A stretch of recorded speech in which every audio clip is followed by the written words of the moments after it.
My husband is obsessed with a gamer girl that he met and is now pushing for polyamory. I filed for a divorce, and now he is stalking me and won't stop. Hey everyone, I've been married to my hubby for 4 years and we've been together for 12 years. After a lot of financial struggle, we bought a house and we are now planning to get kids. Thing is, a few months ago, my husband fell sick and had to stay home for a while. He decided to pick up an online game and started having weekly sessions with a group of players. Amongst them is a girl, 30 I think, and long story short, he fell in love with her. He broke down crying a month ago and admitted it. He told me it built up so gradually he didn't understand how he felt until it was too late. They started texting privately after meeting and eventually had one-on-one phone calls together. Then at some point he said she told him she was in love with him, and he realized it was mutual. He said he told her it was impossible, but loved her too. They tried to just be friends, but they couldn't resist and continued to show affection for each other. He showed me the messages, but also they ventured into sexting. She asked if she could meet him face to face, but he refused. So he told me all of this, apologized over and over again, and told me he couldn't control himself. And while he loved us both, it was me he would choose no matter what. I was still very upset and slept at a friend's that night to gather my thoughts. I decided to forgive him because he clearly felt guilt and wanted to work it out, and I told him that while I was deeply hurt, I still appreciated him coming forward to me and being honest about what happened. We got into a long conversation about how we were feeling in our relationship. I accepted he could love someone else,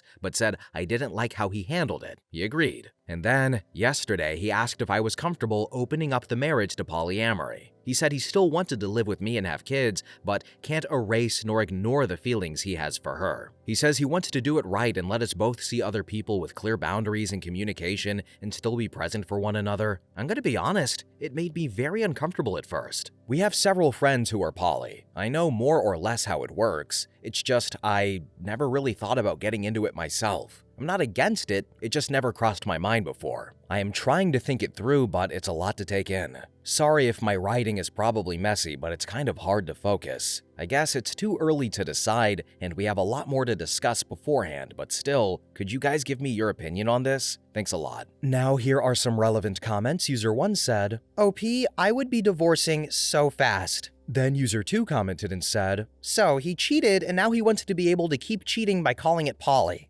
Okay, come on. Do not have any kids with this man for the love of God. And if you have any self-respect, you'll be serving him divorce papers as soon as possible. I'm sorry that your husband is a cheating ass. And then finally, user 3 commented and said, so you got married under the assumption you would remain monogamous. He is trying to fundamentally change the nature of your relationship. If I were you, I would drop any attempts at conceiving and figure out your next steps. Personally, I would not stay with someone who desired an open relationship, and you need to decide if it's something you're willing to entertain or not. Update. 2.5 weeks later. First off, I'm sorry I didn't reply to all of your comments. I am very thankful for them. They helped me realize hard but fair truths about the whole situation. I waited for a bit to think about it all and had multiple long discussions with my husband. I wanted to confront him before making a final decision. Now, to answer some of your questions, the other girl wanted to meet him, but they never did. Partially because my husband refused, but honestly, mostly because she lives too far from here. I still got checked for STDs though, and I am clean. Yay. And as for our polyamory friends, they apparently were the ones who suggested him to go down the polyamory road. So I stopped talking to them for now. I'll deal with the bigger problem first. So I told him his actions hurt me deeply, and that while I appreciated him admitting his affair, it was still infidelity. I told him what you guys said, that turning it into polyamory was merely greenlighting the affair after the fact, that polyamory should be built on mutual trust and communication, which he already broke, that I didn't feel respected, and it destroyed him. He said he already knew deep down, but didn't want to admit it, neither to me nor to himself, and we both screamed and cried a lot. He finally admitted he wanted to open the marriage for selfish reasons. He is very sorry. He cut off contact with the other girl, let me fully access his computer and phone, and now wants to go to counseling to repair our relationship and marriage. He is showing me a lot of affection and attention since then, although he admits himself it's sometimes out of guilt and not just out of pure love. And now I want to make it work too, but am I? Or is it sunk cost fallacy? I don't know. Our first session is in 2 months. It's the earliest we could get, and every day I change my mind. Literally yesterday, I wanted to leave him, while today, I think it's worth giving it a try. Because we've known each other for so long, we understand each other on a very deep level, share a lot of interests, and have already built so much together. He was there for me during hard parts of my life. He took responsibility for his actions and is really trying. Plus, if I leave him, I would have to start my life nearly from scratch, find a new place to live in, go back into dating for the first time in 12 years. I don't want to lose everything. It sounds very hard and scary. Am I not too old for this? But at the same time, that's a form of denial, isn't it? It doesn't matter if those years were good, it's not going to be the same. Even if he gains my trust back, even if I forgive him, I'll never forget. I think he is genuinely remorseful, but isn't it too late for that? I am too empathetic. Him being present now doesn't erase what was done. Do I want to stay not because I still believe in this relationship, but because I don't have the strength to ask for a divorce? Because it's the easy choice? Some kind of codependency, maybe? I have no idea. I can picture both paths clearly, and it's tearing me apart. I am lost. Maybe even more than I was when I wrote my previous post. I've lost sleep and appetite, and I'm not sure I enjoy anything in my life anymore. I booked an appointment with a psychologist, for me alone, to help me with this whole thing. And I'm sorry, but I'm just rambling at this point. I know I am the only one who can decide what's okay and comfortable for me or not. It's ultimately my choice, and my choice only. The emotional hell I am going through just makes thinking about that choice very hard and paralyzing. I'll go to both therapies and try to see what to do from here. I'll also try to update, but it's probably going to take a while. I am sorry. And I want to thank you again for your support. I am sending you guys a lot of love. Edit. A couple pieces of info I should have mentioned, but didn't because putting all of that into writing without omitting something is much harder than I thought. So, he cut off contact with her because once he told her he was married and wanted us both, she just ran away and broke up with him. There are times since then where my husband starts feeling sad or angry because of what is basically withdrawal. And for that, he's smart, at least sensible enough not to blame me. Then, what kind of marriage did we have before this crisis? It will sound so naive, but it's my first and only romantic relationship. We were very close and basically grew as adults together. We could talk about anything and understand each other. We shared the same values and interests. What changed, I think, is that we got into a routine, and he got bored. During our argument, he said he was addicted to the attention the girl was giving him, and that he felt I didn't show him I was in love with him enough anymore. I told him that even if it was true, he should have told me instead of having an affair. On one hand, I have my faults too, and I could accept this as one of them. On the other, I was taking care of him and the house while he was sick. I don't think he believes it though. I don't think he means it, but it makes me wonder whether I was actually a good wife for him, even though I am not responsible for his actions. But again, thank y'all for your support. It's a lot to process, but it helps me so much. Then in the comments section, OP elaborates on getting counseling and having kids and said, "So, kids are off the table. If we do go into counseling and it goes exceptionally well, maybe we'll talk about it. But for now, the distrust is already there. He does say I love you to me, but I never know whether it's to regain my trust, whether he means it or not. Even if he does he love me, or is it a lie he tells himself?" And then finally, one user commented and said, "OP, if you choose to stay, don't be surprised if in a year you find him talking to someone again. Cheaters are sneaky. They'll show remorse and swear they've changed. Meanwhile, they're smirking inside because they've started a new affair and think they can get away with it this time." Thank you. It's obvious and well known, once a cheater, always a cheater. But reading it helps me fight denial. I really need to break up with him, if not for myself, just to show him that actions have consequences. Update. 3 months later. So, my soon-to-be ex-husband had an emotional affair online and tried to make me greenlight it by asking for an open marriage, where we'd allow each other to have side adventures, and I refused, and his affair partner dumped him. He begged me to try to reconcile with him, to which I agreed while I was actually trying to prepare my exit. We both went to individual therapy. I still am. We separated temporarily 3 times, but every time I came back, it went terribly. He was desperate. He kept trying to cross my boundaries, love-bombing me, playing the victim, asking to touch me even though I established I didn't want to, threatening to unalive himself if we were to divorce. I could go on and on. This made me finally realize, along with my therapist's help, a lot of self-reflection, and my exchanges on Reddit, that I was in an abusive relationship, which is an important part, and actually the most important part of this update. Please look up definitions and examples of abuse, by the way, because I had no idea that what my husband had been doing all these years, even before the affair, counted as such. In his case, it was psychological abuse, manipulation, gaslighting, guilt-tripping, blame-shifting, emotional blackmail. Nothing aggressive or mean, which turned me into a very submissive partner over the years, always catering to his needs while erasing mine. I rationalized everything. It happened subtly and gradually, and I was too naive to see it for what it was. His emotional affair and open marriage proposal were the natural continuity of that. But of course, the more I tried to get away from him, the more manipulative he got. Now that I was aware of it, I knew what he was doing. But fighting years of conditioning, even if you recognize it and succeed, is effing exhausting and disarming. So, earlier today, I brought a friend home to assist me. We sat down, the three of us, and I told my husband we were over and I handed him the papers. It might sound dumb, but it's genuinely one of the hardest things I've ever done in my life. I was terrified, and yet he agreed. He repeatedly asked me if I was sure. He reminded me of the family we were planning to have and of our best memories together. Was it all for nothing, he said? Apparently, yes. He was heartbroken, clearly mad and frustrated, but still, he agreed. He signed them and went back to his parents for now. We still have to go through the whole procedure, separate our assets, decide what to do with the house and all, and he still wants us to go to marriage counseling, but right now, I feel free for the first time in months. The last hours, though, have been a mix of tears, celebration, and godly, restful sleep. And I have to thank you guys again, because my first Reddit post was the wake-up call I needed to finally get here. Better late than never, I guess. Thank you so much. Love to all of you. Then in the comments section, one user said, OP, he is a special kind of a-hole, saying, was it all for nothing? After cheating on his partner. He sounds like an insufferable jerkhead, honestly. Congrats on your freedom. Oh, I know, right? The hypocrisy. The nerves of this man. The worst part is that he appears very charming to everyone who knows him, myself included. Hell, a lot of people from our circle who are aware of what he did still thinks he's a good person who just lost himself for a while. I guess it's hard to accept the ones we love can be terrible persons too. And then user 2 commented and said, OP, you have been through a long, hard journey, and it will take a while, but you are investing in yourself and your health and happiness. Good for you. Continue self-care and practice safety and security. Slow down and heal so that you will be strong and ready to seek and recognize true love when it comes. I'm wishing you a joyous future. You can do this. Thank you.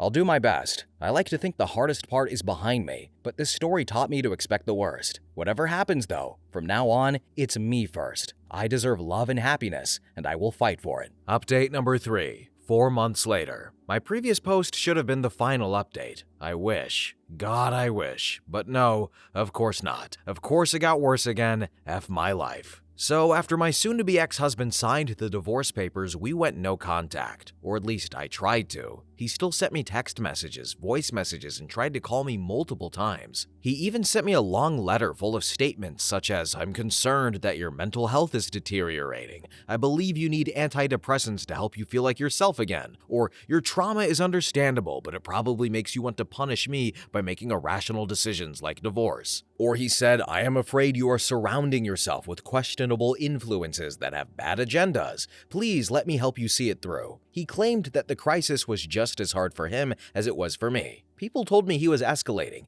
and that I should protect myself, and I should have listened immediately, but I didn't react soon enough. Then he came to our street. He arrived uninvited and pleaded with me to give him a second chance. He said he wanted to be there for me and for us, insisting that he didn't deserve any of this. I started to feel distressed. He saw that I was unwell and wanted to comfort me, so he hugged me, but I didn't want to be touched, and I'm pretty sure I told him no. I think I screamed no multiple times, but my memory is fuzzy. Either that or I misremember, or I did say no and he ignored it and didn't stop. I know it's just a hug, but it triggered a severe panic attack within me. He called emergency services, telling them he was worried about me because I wasn't myself. I had to ask the paramedics to make him leave. After that, he told me he was there for me if I needed him, but he thought we needed space. And he contacted half our social circle to inform them that I was unwell and needed support. Our mutual friends, my colleagues, our neighbors, my physician. People reached out of the blue to ask if I was okay. I became paranoid, unsure of who to trust anymore. Close friends, my therapist, and people here helped me see things more clearly. My lawyer then filed a restraining order against him, but unfortunately, it was refused. Not enough concrete evidence of a threat, apparently,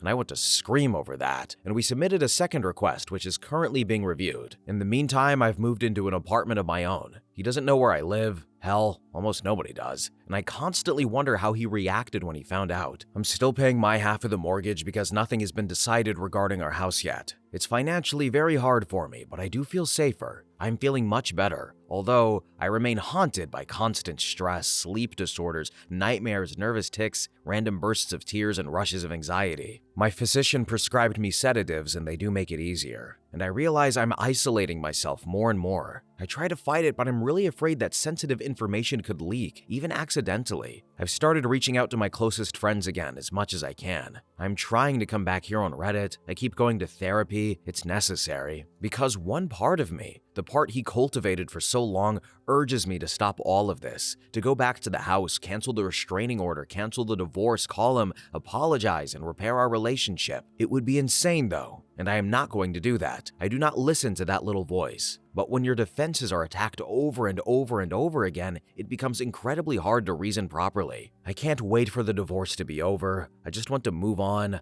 I want all of this to be behind me. I'm sorry this is bleak. I wish I would have left sooner, and I just hope that this can help someone, anyone. Then in the comments section, OP is told to get cameras for her new place and said, "So, I already have a Ring doorbell, and I'm waiting for this month's salary, which should probably arrive today or tomorrow, to buy additional cameras. I also got my landlord's authorization to add latches to the door. I hope this will help." Then OP elaborates on talking with her therapist about how manipulative her ex is and said, "My therapist is aware. She stopped putting gloves on a while ago and straight up says his behavior is abusive. She encouraged me to move out and gave me a lot of grounding and breathing exercises to help me when it gets overwhelming. As I said in another comment, I'll see if I can with somebody else, maybe somebody who specializes in trauma, but the waiting lists can be very long here. I've also been journaling for a few months now, and it truly helps a lot. And as for my friends, I have a couple of ones that I really trust and they already know everything. I'm trying to find a balance between venting to them about all of this and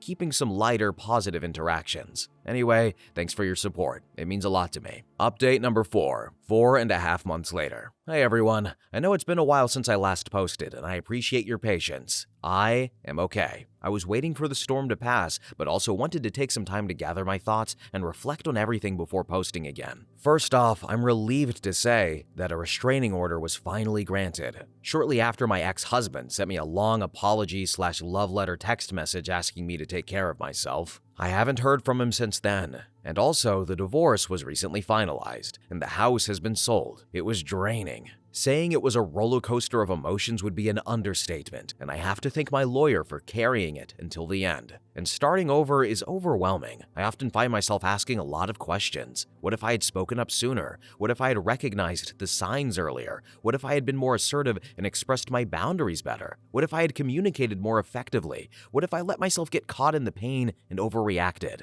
I think I failed miserably and made many mistakes over the past year. I'm still working on forgiving myself for those what-ifs, and I feel bad for the pain I caused my ex-husband and others. There is shame, guilt, and self-hatred for sure. I know I can't change the past. I can only learn from it. Then there's therapy, which still helps me, even more now that the situation is stable. I don't need sedatives and sleeping pills anymore most of the time. I still have plenty of bad days where memories, flashbacks, disassociative episodes, and nightmares paralyze me, but I'm learning to cope with them and identify their triggers. My new apartment has also become a safe haven for me. It's comforting to wake up in a space that truly feels like mine, not a house filled with reminders of the past or a mere survival space. I've finally found the energy to decorate it with little touches that reflect who I am, and it feels so good to embrace that, to have a place I can call home. Then, I recently turned 34. It could have been a miserable birthday, but it was not. It felt more like the mark of a new beginning, and I'm proud to say I'm taking evening classes, slowly making some new friends, and reconnecting with old ones. The laughter and joy they bring into my life is something I didn't think was possible anymore. But I still struggle with trust in relationships, though. I'm very careful around people. I'm still haunted by the traumas, and I never ever want to go through something like this again. I fear being manipulated and worry that people might realize I'm broken, damaged goods. I have moments of doubt, anxiety, and sadness, but I'm learning to accept those feelings instead of pushing them away. I understand it's okay to feel lost sometimes. It's a part of the healing process. I carry my scars with me, and I know that while they will never disappear, they will still fade with time. And I'm excited for what's to come as I slowly build a new life, one filled with hope and possibilities. I'm not there yet, but I know I deserve happiness. We all do. For now, I think it's best for me to do what I was already doing. Step back from posting. This will be my last update. It's been 1 year since I joined Reddit, and I am now ready to move forward and focus on my journey without revisiting constantly the pain. I have plans to travel, explore new hobbies, and meet new people. I want to rediscover who I am outside of my marriage. So, thank you all for your incredible support throughout this. Your kind words and encouragement have meant the world to me, and I hope this can help anyone else going through something similar. It's tough. It takes time, and there are going to be difficult days. Healing is not linear, but it will get better eventually. I will be okay, and I hope you all will be too. Much love to all of you. Then in the comments section, one user said, OP, I just read through all of your posts, and I am truly sorry for your struggles this past year. But that said, I am happy that your life is moving forward, and I wish you all the best. Thank you. It was a lot, and I am glad that the hard part is behind me. All the best to you too. And then finally, user 2 commented and said, OP, good luck on your new journey. And is your ex still with the other woman? And you deserve all the best, by the way.